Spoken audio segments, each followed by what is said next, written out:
संकटा चौथ गणेश चतुर्थी व्रत रखने से संतान की प्राप्ति होती है और संतान के कष्टों को दुखों को दूर करने के लिए और संतान की लंबी आयु के लिए ये व्रत रखा जाता है। ये व्रत माघ मास की कृष्ण पक्ष चतुर्थी तिथि को रखा जाता है। इस दिन गणेश जी की पूजा की जाती है।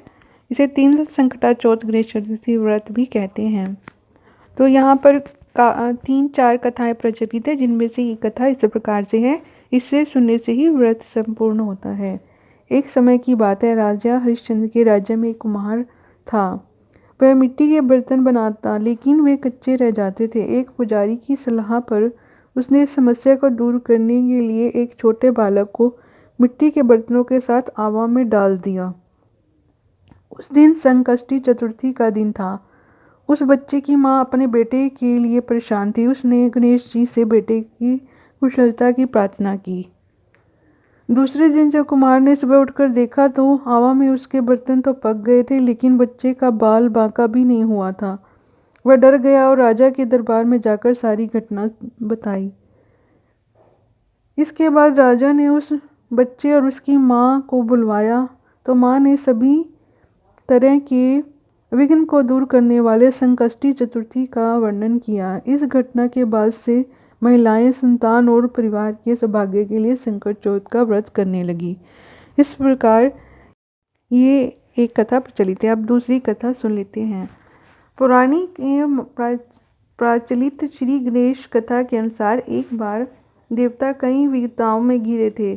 तब वह मदद मांगने के लिए भगवान शिव के पास आए। उस समय शिव के साथ कार्तिकेय तथा गणेश जी भी बैठे थे। देवताओं की बात सुनकर शिवजी ने कार्तिकेय व गणेश जी से पूछा कि तुम में से कौन देवताओं के कष्टों का निवारण कर सकता है।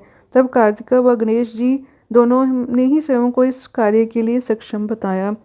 इस पर भगवान शिव ने दोनों की परीक्षा लेते हुए कहा कि तुम दोनों में से जो सबसे पहले पृथ्वी की परिक्रमा करके आएगा वही देवताओं की मदद करने जाएगा।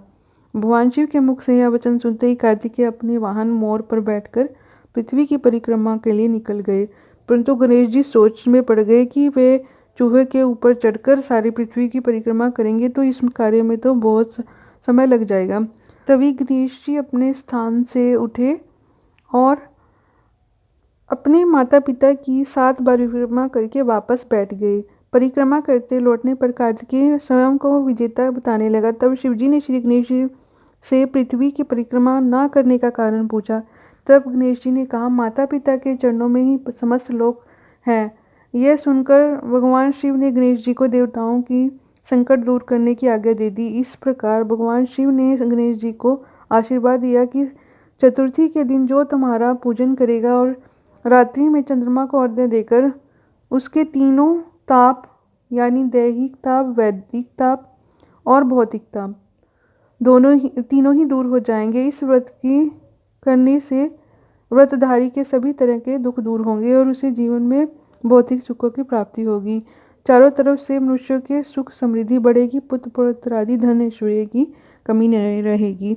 इस प्रकार भगवान शिव ने गणेश जी के लिए ये कहा, तो इसलिए ये व्रत रखा जाता है। इस व्रत से सभी तरह के सौभाग्य प्राप्त होते हैं, सुख समृद्धि आती है और सभी तरह के हमें सुख मिलते हैं और संतान की आयु लंबी होती है, कष्ट और दुख दूर भी होते हैं इस व्रत को रखने से और कथा सुनने से।